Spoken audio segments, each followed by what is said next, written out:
नमस्कार, मैं हूं सच्चिदानंद वशिष्ठ।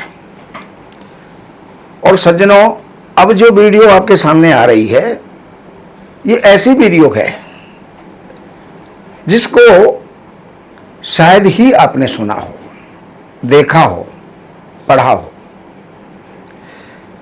देखिए, शरीर के जितने भी हमारे छिद्र हैं ये सब शरीर के मल को अर्थात मैल को बाहर निकालने का रास्ता होता है। हमारे शरीर में 3.5 करोड़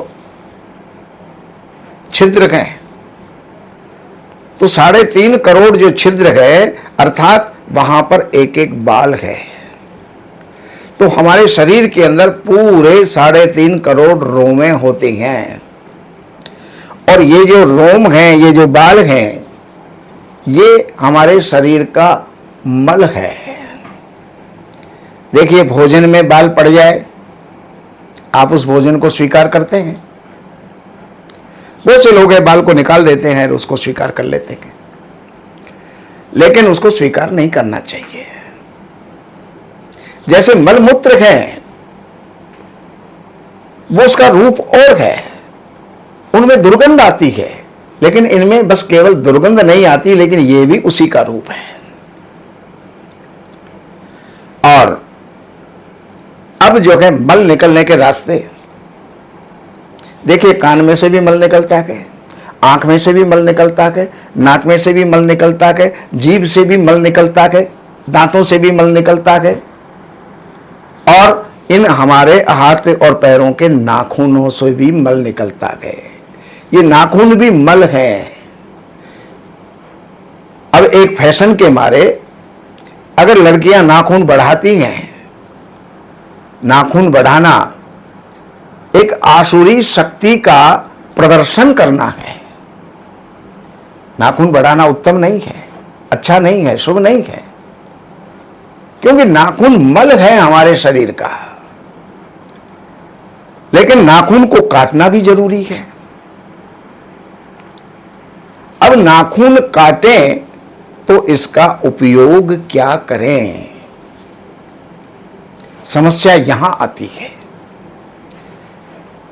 अगर हम इसको फेंक देते हैं तो अशुभ है, घर में रखें तो अशुभ है, तो फिर शुभ कैसे हो सकता है।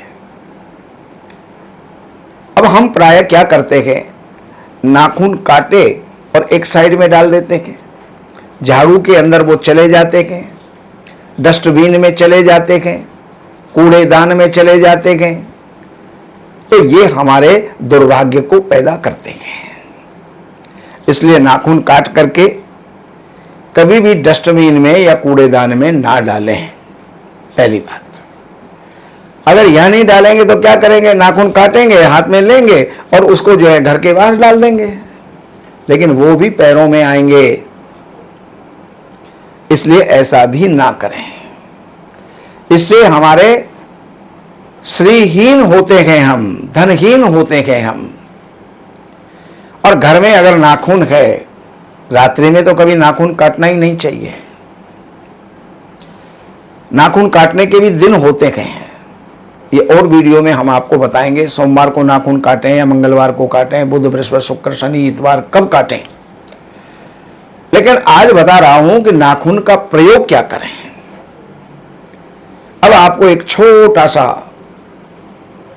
उपाय बता रहा हूं, और वो उपाय हमारे नाखूनों का है। आप पूरे 20 नाखून, जरूरी नहीं है कि उसके टुकड़े 20 ही हों, 25 भी हो सकते हैं, 30 भी हो सकते हैं, क्योंकि एक को 3 बार काटा तो ऐसे करके हमारे 60 भी जो है, 80 भी, जितने भी उनके जो है टुकड़े हैं, उन टुकड़ों को लेकर के और एक पुड़िया में बांध करके,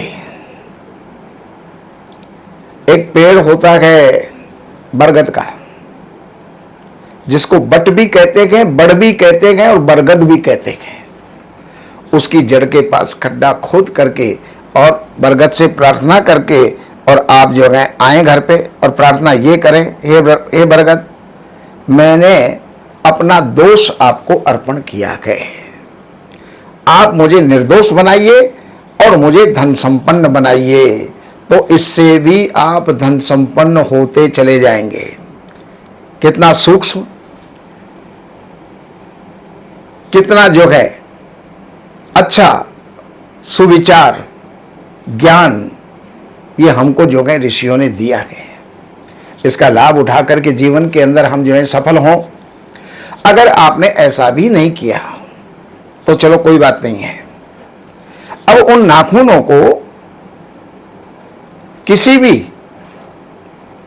कागज में, बर्तन में आप उनको डाल करके साथ में कपूर, 5 लौंग साथ में रख दीजिएगा और उनको जला दीजिएगा।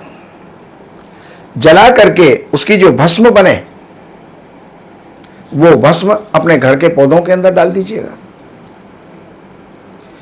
तो इससे भी हमारी नकारात्मकता दूर हो करके सकारात्मकता की जो है पॉजिटिविटी हमारे घर में आएगी। धन संपन्न हम बनेंगे, खुशहाल बनेंगे और आनंदमय जीवन हम जिएंगे।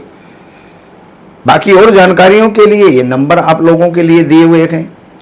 ये कार्यालय के नंबर हैं। कार्यालय से अपॉइंटमेंट लेकर के कार्यालय की सेवाएं हैं वो अर्पण करके आप ज्योतिष से संबंधित, वास्तु से संबंधित, व्यापार से संबंधित, विवाह, संतान, कोई भी आपकी परेशानी है उन सब जो है समस्याओं का समाधान आप पा सकते हैं। नमस्कार। हमारे यहाँ वैदिक ब्राह्मणों के द्वारा सभी प्रकार के पूजा पाठ, कर्मकांड, संगीत में विवाह, गृह क्लेश, काल सर्प दोष, व्यापार में रुकावट व नवग्रहों की पूजा आदि कराई जाती है। हमारे संपर्क सूत्र हैं 7838 98421। देवज्ञ सच्चिदानंद वशिष्ठ जी से वास्तु, ज्योतिष, वैदिक अनुष्ठान, पूजा पाठ, महामृत्युंजय पाठ, शतचंडी पाठ, बगुलामुखी पाठ, भैरव अनुष्ठान आदि, राशि रत्न, रुद्राक्ष, कवच आदि हेतु संपर्क करें। हमारे संपर्क सूत्र हैं 7838 98421। हमारी वेबसाइट है www.shrivashishth.com।